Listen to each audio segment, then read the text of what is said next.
ज्या साधनांचा आम्ही उपयोग करतो त्याच्याबद्दल आम्ही देवाला जबाबदार आहोत, की जे काही परमेश्वराने मला दिलंय त्याचा मी कसा उपयोग करतो. आणि यावेळेस मी परत सांगेन की मला दिलेल्या पवित्र आत्म्याचा मी कसा उपयोग करतो.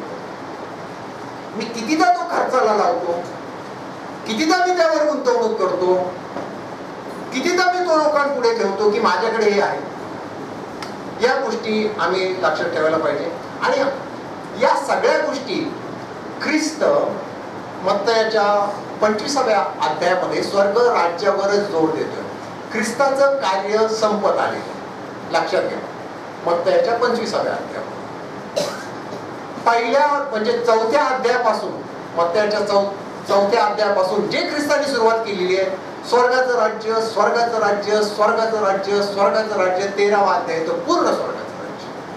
आणि 25व्या अध्यायात सेवा समाप्त होत आलेली असताना तिथे पहिल्याच वर्षात तो म्हणतो तरी स्वर्गाचं राज्य असं असं आहे, राजाने दिलेले मेजवानीसारखं. आणि पुढे मग तो 3 चाकरांचा दाखला सांगतो की ज्याला 5 नाणी दिली होती, एकाला 2 दिली होती आणि एकाला 1 दिली. याच्यातून आता पैशाबाबत आम्ही कसं वागायचं हे लक्षात घ्या. पृथ्वीवरील सर्व राज्यांची सुरुवात जी आहे, हेही वाक्य जरूर लिहून घ्या.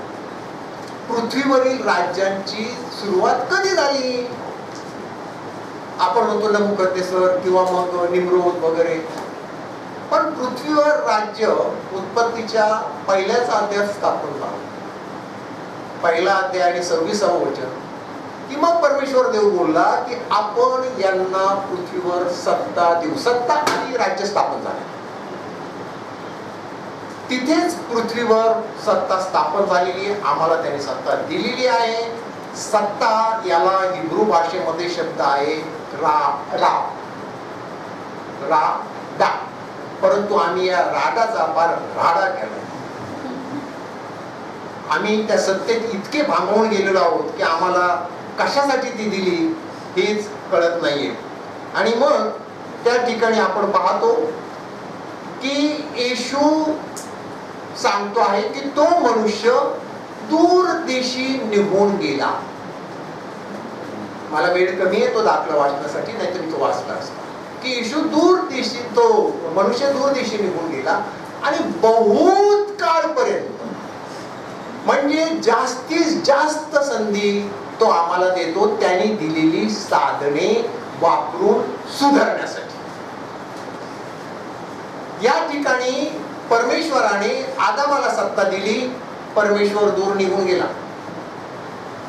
आदामाने कशी साधनं वापरली ते आपल्याला माहिती. या ठिकाणी तो मनुष्य परमेश्वराचं प्रतिनिधित्व करत आहे. नाणी दिली, दूर निघून गेला आणि बहुत काळपर्यंत तो आलेला. परमेश्वर आम्हाला संधी देऊन पाहतो की तू कसं वापरतो आहेस. ज्यावेळेस तो परत आला तेव्हा आदमरावांनी काय केलं हे आपल्याला माहिती. हा मनुष्य परत आला तेव्हा लोकांनी काय केलं त्याच्या दासांनी हे माहिती. त्याने ते सोपं गुण दिलं आणि त्याला कारभारी पण म्हटलेलं आहे. म्हणजे थोडक्यात मॅनेजर. आम्ही मॅनेज करायला पाहिजे गोष्टी. परमेश्वराची इच्छा आहे की एव्हरीथिंग यू मस्ट मॅनेज, परंतु आम्ही मॅनेज पेक्षा मिसमॅनेज मध्ये फार पडतो. आणि म्हणून आम्ही दलिद्र आहोत. या ठिकाणी टॅलेंटॉन हा शब्द वापरलेला आहे की त्या मनुष्याने त्यांना टॅलेंटॉन दिले. टॅलेंटॉनचे 3 अर्थ आहेत. एक अर्थ आहे वजन, एक ठराविक वजन. दुसरा अर्थ आहे नाणी आणि तिसरा अर्थ आहे रक्कम. अशी 3 अर्थ आहेत. या ठिकाणी रुपये म्हणजे रक्कम हा शब्द आहे आणि ते रुपये, ती संपत्ती दिलेली आहे आणि ती कशी वापरायची, देवाची काय इच्छा आहे की ज्याचं प्रतिनिधित्व हा दूर गेलेला मनुष्य करत आहे ते प्रभू येशू ख्रिस्त शिकवत आहे. आता की जे राज्य स्थापन केलं परमेश्वराने, जी आदामावर जबाबदारी दिली, जी तुमच्यावर आहे, जी संपत्ती तुम्हाकडे आहे, जी रोख रक्कम तुम्हाला दिलेली आहे, ती आता कशी वापरायची.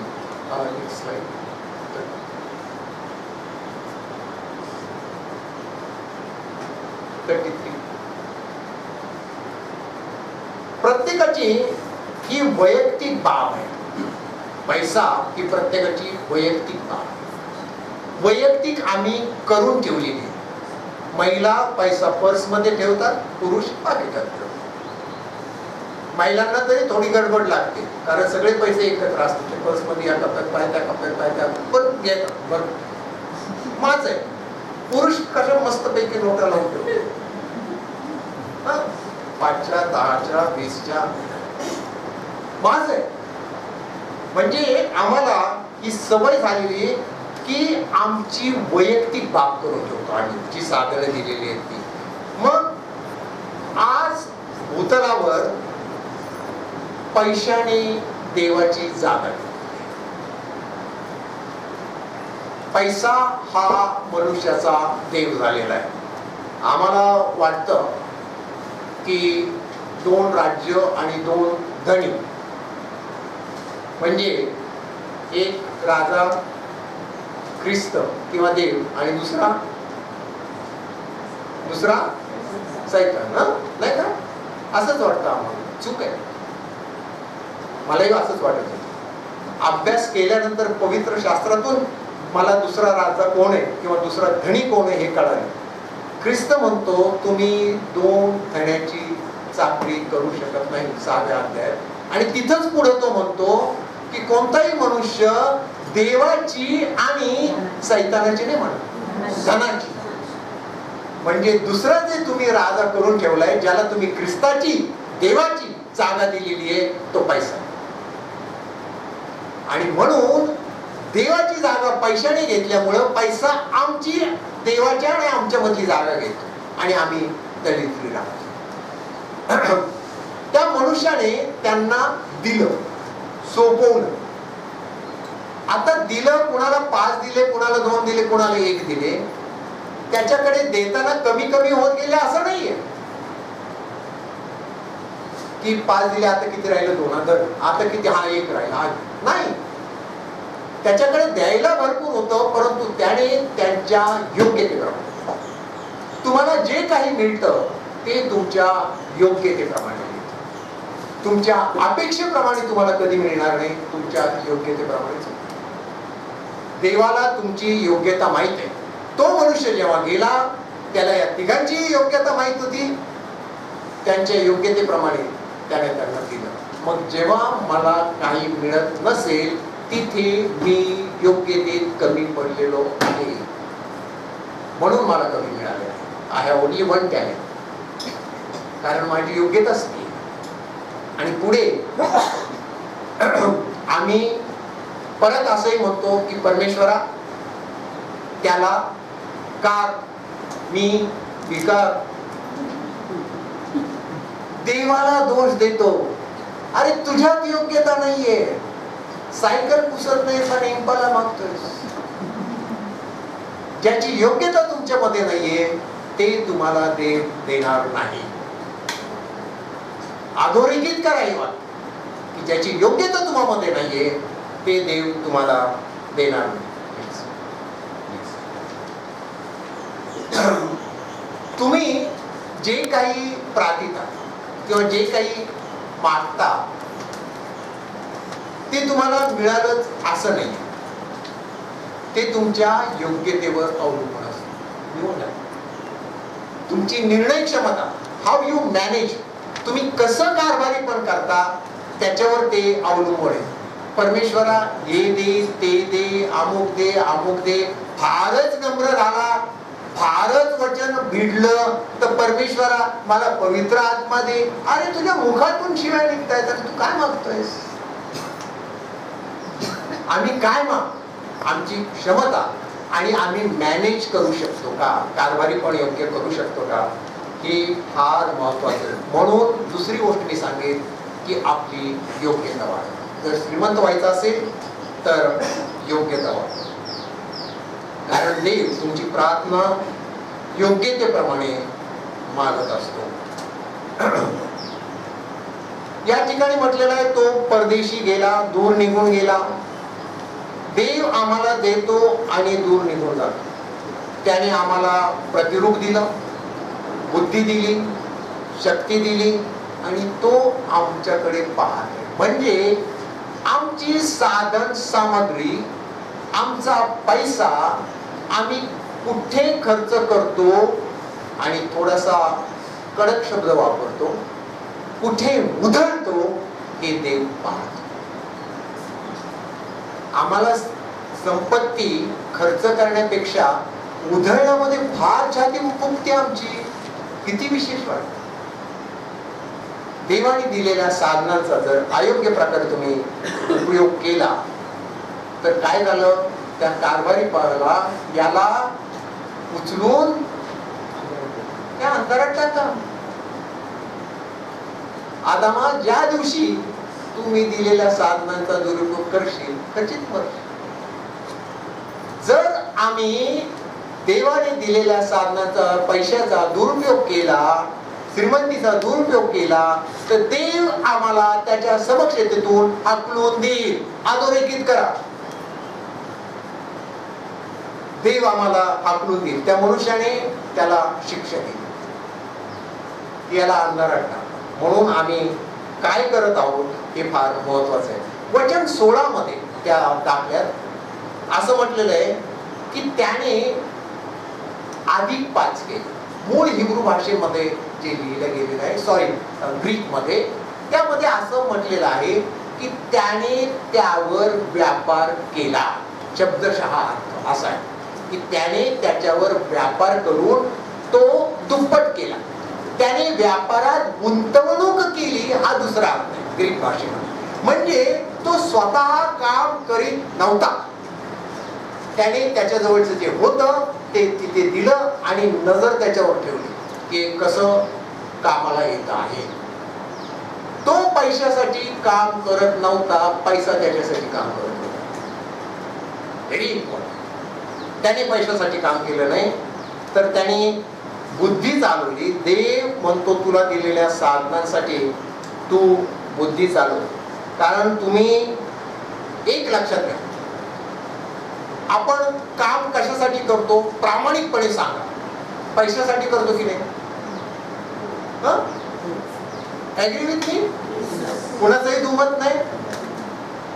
शाबास. आपण पैशासाठी काम करतो. सर्वजण म्हणालात बरं का. आपण ज्याच्यासाठी काम करतो तो आपला कोण असतो?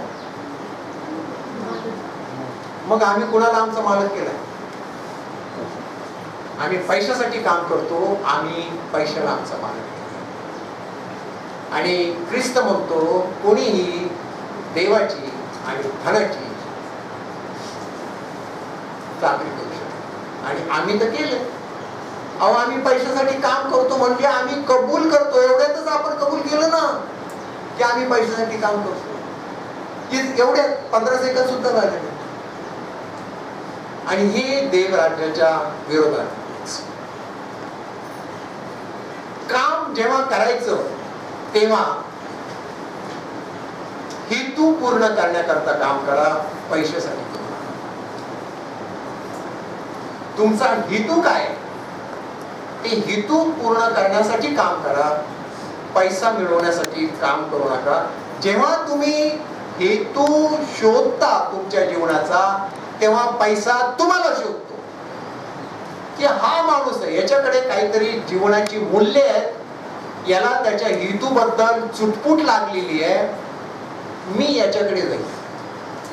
त्या 5चे परत आणखी 5 झाले कारण त्याचा तो हेतू होता, तो नजर ठेवून होता. देव म्हणतो की त्यांनी दिलं आणि दूर निघून गेला. देवाची नजर होती, त्या माणसाची नजर, आणि ती चित्तवृत्ती आमच्यामध्ये वृद्धिंगत व्हायला पाहिजे. आम्ही आमच्या पैशावर नजर ठेवली पाहिजे. दुसरी एक गोष्ट आहे की आम्ही दृष्टी ठेवतो. आम्ही काय ठेवतो? दृष्टी. मला तुम्ही दिसत आहात, तुम्हाला मी दिसत आहे, याला दृष्टी म्हणतात. परंतु भविष्यात काय होईल याला नजर म्हणतात.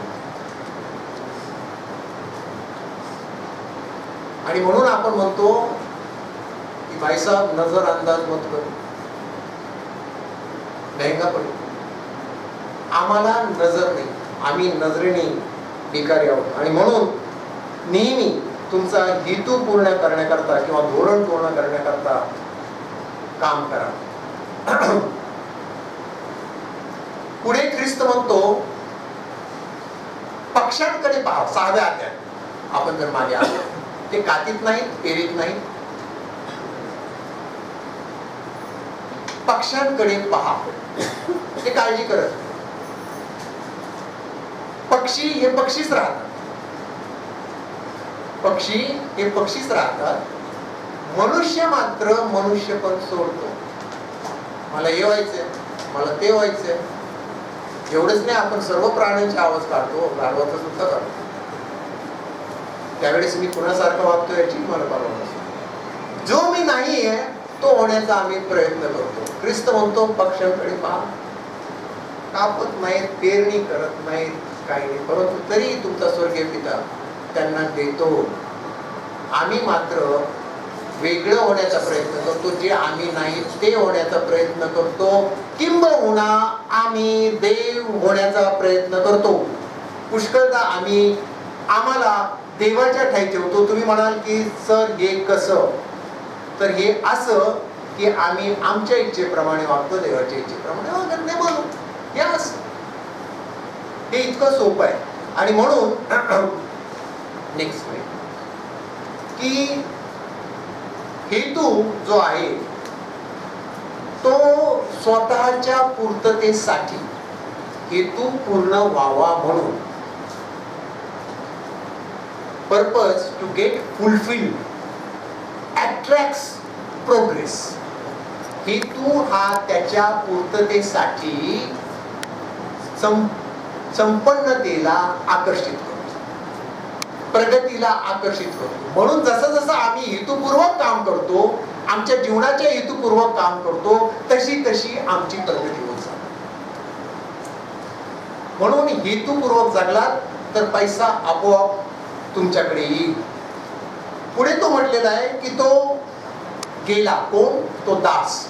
आणि त्याने त्याने काय केलं? पुरून ठेवलं, नाही का? ते एक ना त्या ठिकाणी तो शब्द आहे गेला, याला मूळ ग्रीक भाषेमध्ये शब्द आहे अपेरहोमाई. अपेरहोमाई म्हणजे भरकटला, मार्गापासून दूर गेला.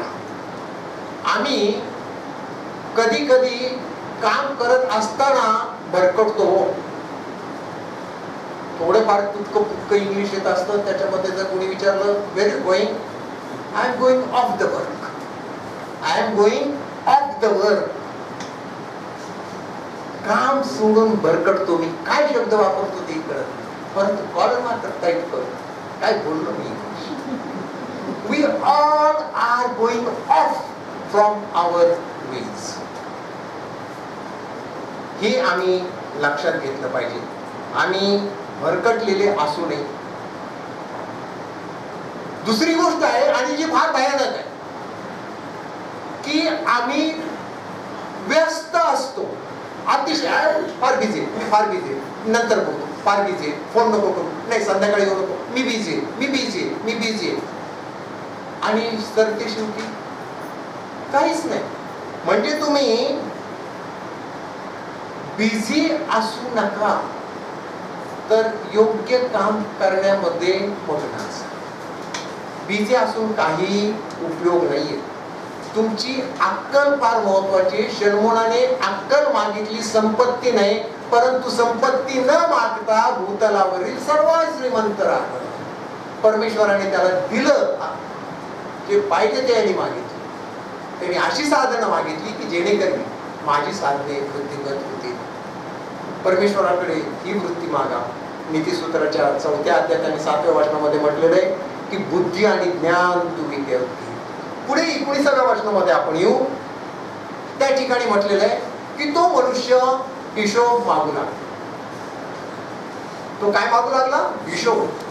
देर आर माय रुपीज, कुठे काय काय केलं तू तू तू. आणि विशेष म्हणजे बहुत कालानंतर मागू लागला. वचन 20 मध्ये म्हटलेलं आहे की त्याने ते सोपवून दिले होतं. वचन 20 मध्ये त्याने ते काय केलं होतं? सोपवून दिलं होतं. आणि सोपवून दिलं याला परत जर ग्रीक भाषेमध्ये तुम्ही शब्द पाहिला तर तो आहे पार इद दोसे. पार इद दोमी. पार इद दोमी म्हणजे पूर्ण ताबा देणे विश्वासाने. मी इकडे नजरापूरला आलेलो आहे, माझी मिसेस नाहीये घरी, मुलगी नाहीये, माझी कामवाली येते, घर धुवून साफ सूफ करून देते, चावी तिच्या ताब्यात. का? विश्वास. आज गेली 30 वर्ष काम करते, एकही पैसे चोरी नाही घरात. सोपवून देणं, ताबा देणं. मालकी दिलेली नाहीये, परमेश्वराने आम्हाला ताबा दिला पण आम्ही मालकी करतो. एवढंच नाही, घर ताब्यात घेतलं तर आम्ही घर सोडत नाही. तिथं बरं कळतं माझा ताबा आहे. या ज्या गोष्टी आहेत यामुळे आम्ही भिकार राहिलो आणि म्हणून आम्ही आर्थिक विवंचनेमध्ये आहोत. या ठिकाणी आम्ही आमच्या साधनांचे मालक नाहीये, याचा मालक माझा राजा, माझा देव आहे, हे विचार मला कळायला पाहिजे. पुढे 30व्या वचनामध्ये जर तुम्ही गेला तर त्या ठिकाणी म्हटलेलं आहे की त्याला संताप आला. त्या मनुष्याला झालेल्या नुकसान पाहून, जी साधनं आहेत त्या साधनांचं झालेलं नुकसान पाहून त्याला नुसतं वाईट नाही वाटत. तो असं नाही म्हणाला अरे अरे वाईट नाही, याला उचलून अंधारात टाक. त्याला संताप आला. कारण आम्ही आमचं समजतो. अहो एवढंच नाही, पगार संपला. आता तुम्ही म्हणाल सर तुम्ही इथे उभे आहात म्हणून बोलताय, परंतु मी हेच केलेलं आहे. पगारातला दशमांश काढला की 90% माझा ताबा, त्या 90% मालक मी. अरे वन, अरे 100चे 100 त्याने दिलेत. आणि विशेष म्हणजे जेव्हा तुम्ही 10% देता, दशांश बाजूला काढता, तुम्ही हे मान्य करता की मी प्रभूला बांधिलंय. I have gone into agreement with my Lord that I have given him the tithe. मी तो दशांश दिलेला आहे हे मान्य केलंय की प्रभू हे तुझं आहे. मग हे 90% का तुझं? तेही प्रभूचे. आणि हा विचार जोपर्यंत मनात राहत नाही तोपर्यंत आम्ही असेच तोऱ्यात राहू. आमचे डबे पडतच नाही. ज्याला जे कळायचं ते कळायचं. डबे परत मागितले होते, रिकामेच होते. 7 महिन्यानंतर मी शालोम बायबल होतो. हेतू असा होता की ग्रुपला नाही, जेव्हा तुम्ही कदाचित अडचणीत याल, open that team and use that money. बचत करायला शिका. देवाने दिलेल्या साधनांचा योग्य उपयोग करायला शिका. देवाने त्याला शाबासकी दिलेली. शाबास भल्या आणि विश्वासू दासा. कारण त्याने जेव्हा व्यापारात लावलं तेव्हा ते दुसऱ्याजवळ लावलं. त्याने साधनांचा उपयोग दुसऱ्याला करू दिला. तो दुसरा मनुष्य सुद्धा त्याच्यावर उभारी घेऊ शकला. आम्ही आमचं अभ्यासाचं पुस्तक तो आमच्या मित्राला देत नाही. जास्त मार्क मिळाले तर काय, नोट्स पण देत नाही. अहो बायबलच्या नोट्स सुद्धा देत नाही. बाकीचं काय. ही आमची जी चित्तवृत्ती आहे की दुसऱ्याला मी दिलं पाहिजे. कारण परमेश्वर म्हणतो पहा मी धार्मिकावरही वृष्टी करतो आणि पातक्यावरही वृष्टी करतो. मग तो जर सगळ्यांना देतो, तो जर सगळ्यांना साधने देतो, तर मी का माझ्याकडे धरून बसावं त्या साधना? कारण मी मालकी हक्क प्रस्थापित करायला पाहतो. या प्रकारे ख्रिस्ताने या दाखल्यातून स्वर्गीय राज्याचं तत्व सांगितले. पैशाकडे पाहण्याचं. पुढं विश्वासू हा शब्द फार महत्वाचा आहे. विश्वास कधी संपादन होतो? विश्वास कधी संपादन होतो? तुम्ही विश्वास कधी प्रस्थापित करता? सांगू शकाल? विश्वास कधी प्रस्थापित होतो? कशाला विश्वास म्हणायचो? जेव्हा तुम्ही दुसऱ्यासाठी काहीतरी करता तेव्हा विश्वास प्रस्थापित होतो. दुसरा साक्षी देतो, तो विश्वास होय. कारण तुम्ही त्याच्यासाठी काहीतरी करत असता, तुम्ही त्याच्यासाठी काहीतरी ओझं घेतलेलं असतं, तेव्हा विश्वास प्रस्थापित होतो की तो विश्वास होय, त्याचे शब्द विश्वास होय. तुम्ही दुसऱ्यांसाठी जोपर्यंत करत नाही तोपर्यंत शाबास व भल्या दासा, विश्वासू दासा हे शब्द आमच्या कानावर पडणार नाहीये.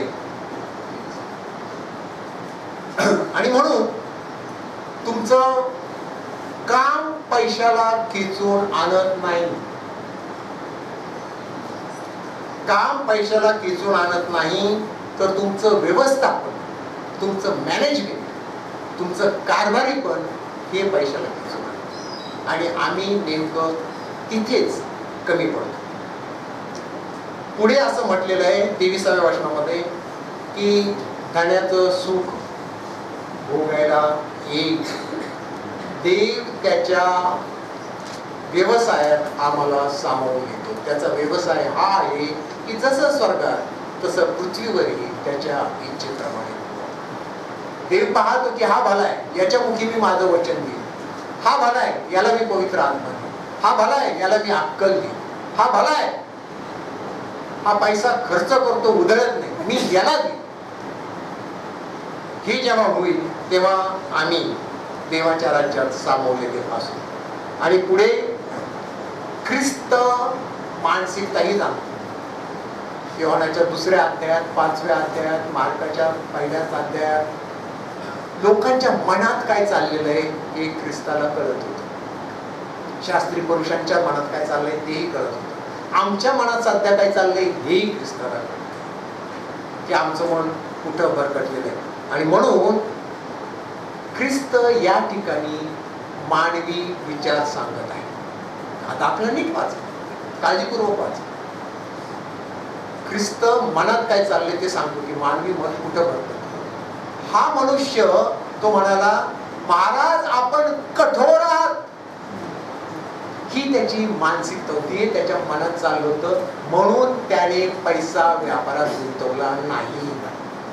ही दळबद्री जी मानसिकता आहे ती जर आम्ही सोडली तर निश्चित आम्ही श्रीमंत होऊ. म्हणजे याच्या मनात मालकाच्या धनाविषयी जाळफळाट होती.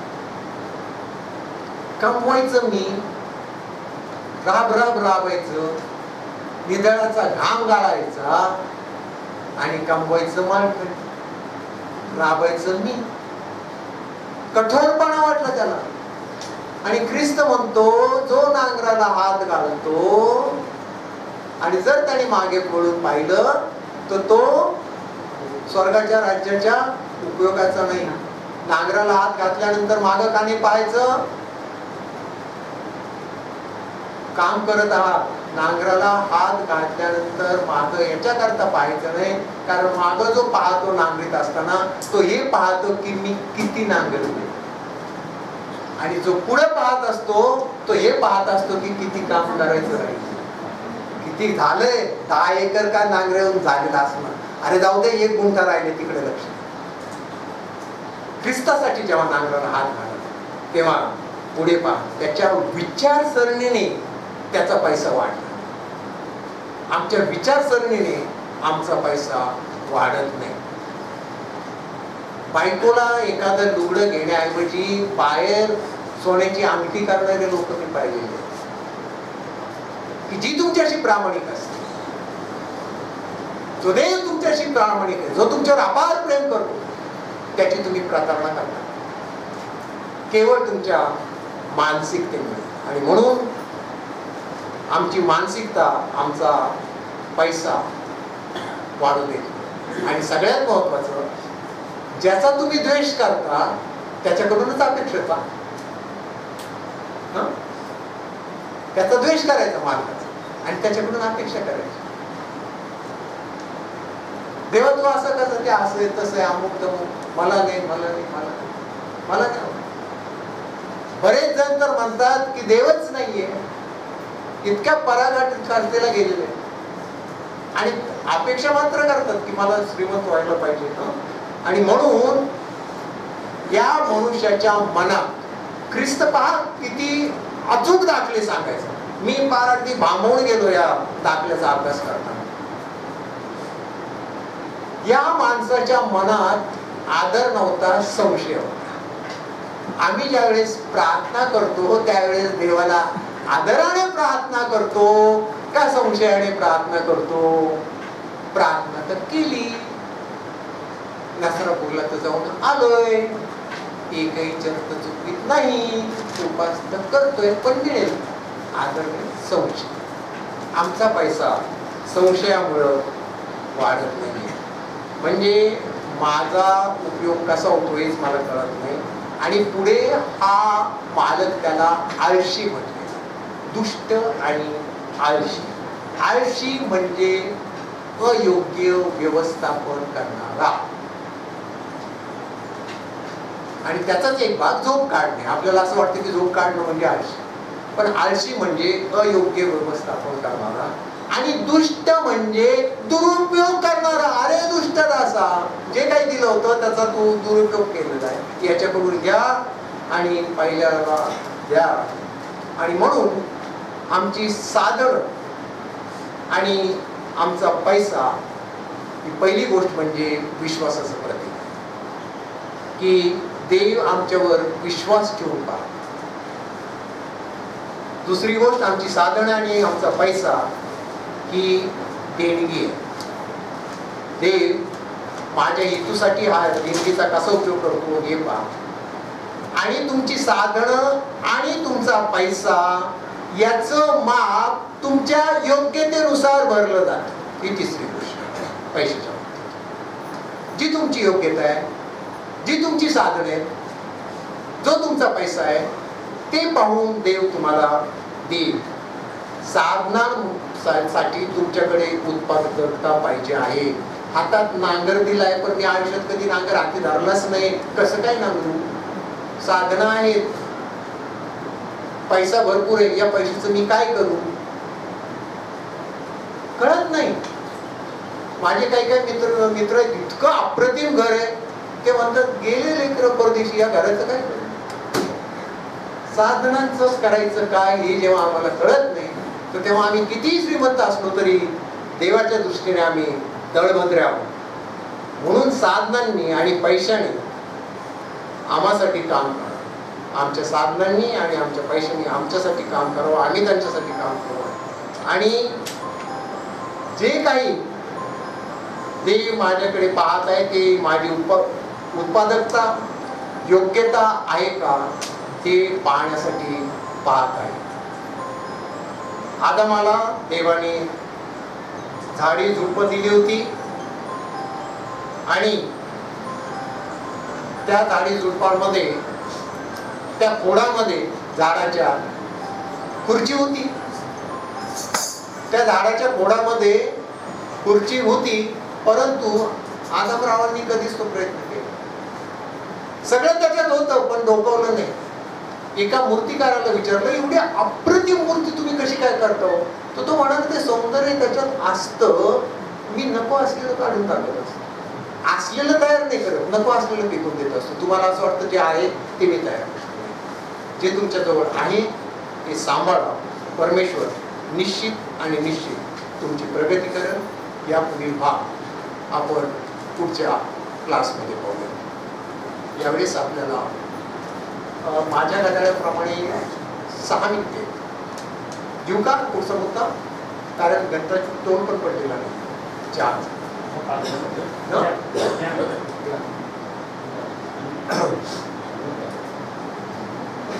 या ठिकाणी मालकाने त्यांना सांगितलं नव्हतं वाढवून. मालकाने फक्त सुकवून दिलं. वाढवायची जबाबदारी आमची आहे. देवाने आदमाला सोपवून दिलं. देवाने मला जबाबदारी सोपवून दिलेली आहे, ती वाढवायची जबाबदारी माझ्यावर आहे. देव दूर जातो मी किती विश्वासू आहे हे पाहण्यासाठी. दुष्टता ही आहे की मी मेंदूचा वापर करत नाही, आणि आळशीपणा हा आहे की मी उत्पादकता नसणारा मनुष्य आहे. तुम्ही झोपून राहिलात, झोप जर फार प्रिय असेल तर अब्राहम लिंकनला त्याच्या आईने सांगितलं होतं, बाळा जर सारखा झोपून राहिलास ना तर तुझ्या बेंबीतून गवत उठवेल. झोपू नको. तुला जर बाग व्हायचं असेल तर काम कर, आणि झुडूप व्हायचं असेल तर झोपू.